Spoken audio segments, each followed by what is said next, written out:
The Chikarug subdistrict is located next to Majalenka-Wetton subdistrict. Because of this close distance, Chikarug has become a buffer area for Majalenka town.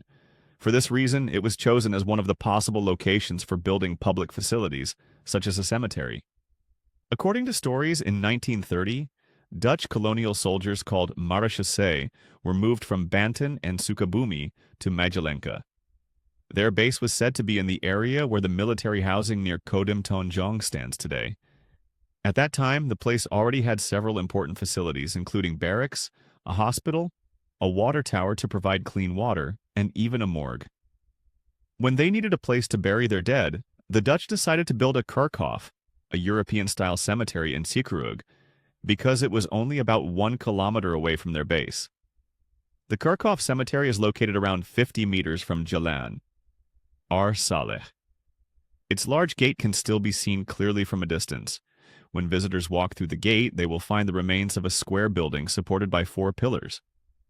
People say that this building used to have European-style statues of gods, which are usually found in cemeteries. Sadly, none of the statues remain today because they were destroyed by people who did not respect the historical value of the place. Inside the Kerkhoff Chikarug cemetery, there are several dozen graves. However, it is difficult to know the exact number because many graves are in bad condition. Some are only visible as marks on the ground, damaged by time or by careless people. From what is left, it seems the cemetery used to be divided into 2 parts.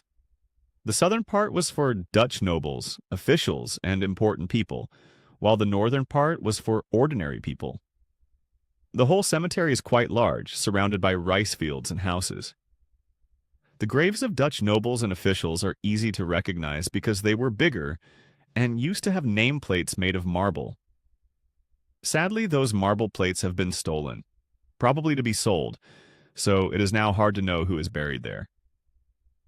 On the other hand, in the northern part, some gravestones still have names because they were not made of marble, so the writing is still partly visible. These graves look simple, similar to regular burials. One headstone is still well preserved. It says, J. Lonen, geboren Pandanglang, 17th July 29, dan Overlanden Majalenka, 2nd September 39. From this we know that J. Lonen was born in Pandanglang on July 17, 1929, and died in Majalenka on September 2, 1939, at the age of about 10 years old. J. Lonen was not the only child buried there. Other nearby graves also show the deaths of children aged 2, 10, or 11 years old. Locally, children of this age from noble families were often called Den Sinyo, or Sinyo, similar to the titles Sep or Aden used for young aristocrats. In the 1920s, there was an outbreak of bubonic plague in Majalenka and surrounding areas.